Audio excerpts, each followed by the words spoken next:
ಸಚಿವರು ಎಲ್ಲರೂ ಇದೀಗ ಬಟ್ಟೆ ಸರಿಸುವುದರ ಮುಖಾಂತರ ಮಾನ್ಯ ಮುಖ್ಯಮಂತ್ರಿಗಳು, ಉಪಮುಖ್ಯಮಂತ್ರಿಗಳು, ಸಮಸ್ತ ಸಚಿವರೆಲ್ಲರೂ ಕಿತ್ತೂರು ರಾಣಿ ಚೆನ್ನಮ್ಮನ ಅಶ್ವಾರೂಢ ಮೂರ್ತಿಯನ್ನ ಉದ್ಘಾಟನೆ ಮಾಡಿದ್ದಾರೆ. ಆ ದೃಶ್ಯವನ್ನ ನೀವೆಲ್ಲ ಕಣ್ಣಂಚಿನಲ್ಲಿ ತುಂಬಿಕೊಳ್ಳೋಣ. ಕಿತ್ತೂರು ರಾಣಿ ಚೆನ್ನಮ್ಮ ಪುತ್ಥಳಿ ಸ್ಥಾಪನೆಯ ಪರವಾಗಿ ಹೃದಯ ತುಂಬಿ, ಮನ ತುಂಬಿ, ಭಾವ ತುಂಬಿ ಇವರನ್ನೆಲ್ಲ ಈಗ ಸ್ವಾಗತಿಸಿದ್ದೇವೆ.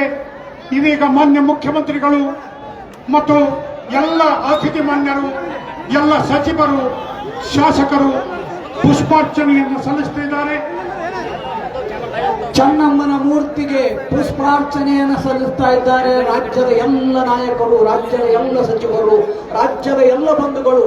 ಚೆನ್ನಮ್ಮನ ಈ ಭವ್ಯವಾದ ಮೂರ್ತಿ ಭಾರತದಲ್ಲಿ ಬಹುಶಃ ಎರಡೇ ಎತ್ತರದ ಮೂರ್ತಿ, 32 ಫುಟ್ ಎತ್ತರದ ಈ ಮೂರ್ತಿಯನ್ನ ಈ ಎಲ್ಲ ನಾಡಿನ ಬಂಧುಗಳು, ಎಲ್ಲ ನಾಡಿನ ಸರ್ಕಾರದ ಪ್ರತಿನಿಧಿಗಳು, ಎಲ್ಲ ನಾಡಿನ ಜನತೆ ಮೂರ್ತಿಯನ್ನ ಈಗ ಅನಾವರಣಗೊಳಿಸಿದ ಮುಖ್ಯಮಂತ್ರಿಗಳಿಗೂ, ಉಪಮುಖ್ಯಮಂತ್ರಿಗಳಿಗೂ, ಸಮಸ್ತ ಸಚಿವರಿಗೂ ಅಭಿನಂದನೆಗಳು ಸಲ್ಲಿಸ್ತಾ ಮೂರ್ತಿ ಅನಾವರಣಗೊಂಡಿದ್ದು ಹೂ ಚೆಲ್ಲುವುದರ ಮುಖಾಂತರ, ಹೂ ಸಿಂಚನಗೊಳಿಸುವುದರ ಮುಖಾಂತರ ನಮ್ಮೆಲ್ಲರಿಗೂ ಪ್ರೀತಿಯನ್ನ ಮುಖ್ಯಮಂತ್ರಿಗಳು, ಉಪಮುಖ್ಯಮಂತ್ರಿಗಳು ನಮ್ಮೆಲ್ಲರಿಗೂ ಪ್ರೀತಿಯನ್ನ ಸಿಂಚನಗೊಳಿಸಿದ್ದಾರೆ. ಸ್ವಾತಂತ್ರ್ಯ ಹೋರಾಟದ ಬೆಳ್ಳಿ ಚುಕ್ಕಿ ರಾಣಿ ಚೆನ್ನಮ್ಮ, ಹರ ಹರ ಮಹಾದೇವ್, ಹರ ಹರ ಮಹಾದೇವ್. ಇಂದಿನ ವೀರರಾಣಿ ಕಿತ್ತೂರು ಚೆನ್ನಮ್ಮಾಜಿರವರ ಒಟ್ಟು 32 ಅಡಿ ಎತ್ತರದ ಬೃಹತ್ತನ್ನು ಜಾಗೆಯನ್ನು ನೀಡಿದ್ದು ಹಾಗೂ ರಾಷ್ಟ್ರ ಪ್ರೇಮದ ಪ್ರತೀಕವಾಗಿ 100 ಅಡಿ ಎತ್ತರದ ಧ್ವಜಸ್ತಂಭದ ಸ್ಥಾಪನೆಗೆ ಅನುಮತಿ ನೀಡಿ ಸಹಕರಿಸಿರುವುದಕ್ಕೆ ಸಮಸ್ತ ವಿಜಯಪುರ ನಗರ ಹಾಗೂ ಜಿಲ್ಲೆಯ ವತಿಯಿಂದ ಅಭಿನಂದನೆಯನ್ನ ಸಲ್ಲಿಸ್ತಾ ಇದ್ದೇವೆ.